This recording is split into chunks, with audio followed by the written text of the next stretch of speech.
Madam Boss vashamisa ruzhinji rweZimbabwe nebhodhi yavo nyowani iyo yakavezeka apo pavakandoitwa sejari kuSouth Africa. She is looking good, guys. Jealous down. Honaiwo chiuno icho. Pachirungu vanoti her body is sexy.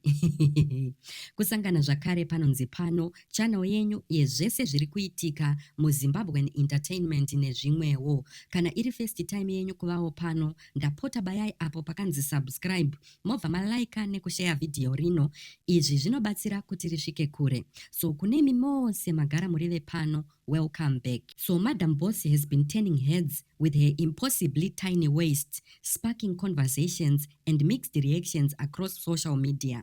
Rumor has it that she underwent that trendy rib removal surgery that's known for giving ladies that hourglass figure. And she looks absolutely snatched. Hanzi Madam Boss vakandoviwa kubviswa mbabvu kuti vaite body senge yeCoca-Cola botoro. Mafans atotanga kubvongodza nekukompeya Madam Boss namai Titi as usual, ende iyi igaro ziva. So mumwe anyora kuti kuita kuvezwa chiuno gore rino vamwe vachasara nebhonzo remusana kugodokera kudema village. Gore riya vakanoiswawo mazangalewa akaponja sevhiri rebhasikoro. Mindiro iyi ndeye kunyomba mai Titi. Hapana chakavanzika kuti vaviri ava havaonani eye to eye, uye kukwikwidzana kwavo kunowanzoitika pachena.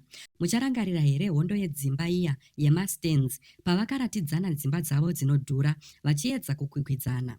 Vanokwikwidzana pamarriage, mafollowers, actually pazvese. Mai Titi's own attempt at cosmetic surgery didn't go as planned. Back when she was dating her Nigerian ex Obina, Mai Titi reportedly went for a butt lift, but it flopped terribly. Fans were quick to point out the contrast, saying Madam Boss nailed her transformation, while Mai Titi's attempt was a mess and a sad flop. And nyaya yoyo haipere. So when Madam Boss returned from South Africa recently, vaisanzwa zvakanaka, vachitadza kunyatsomira zvakanaka, and fans were worried. Remember when Katatskedu paakaenda kunovaona vakarara pambhedha, speculation ran wild, with some fans wondering if her health issues were tied to her role as a kombucha brand ambassador. Ngatirege kukanganwa zvakare kuti Secolors naBaba Harare avo vaivewo mabrand ambassador ekombucha vakadzikirawo miviri yavo. They all lost weight around the same time, leading fans to wonder if the drink had something to do with it. However, Madam Boss' recent photos have put all those rumors to rest. Madam Boss vari kuglowa. Her skin and body is giving, her confidence is unmatched, and she is clearly loving her new look. Whatever she did, it's safe to say that she's achieved the Beyonce-like body she's been aiming for, and fans can't stop talking about it.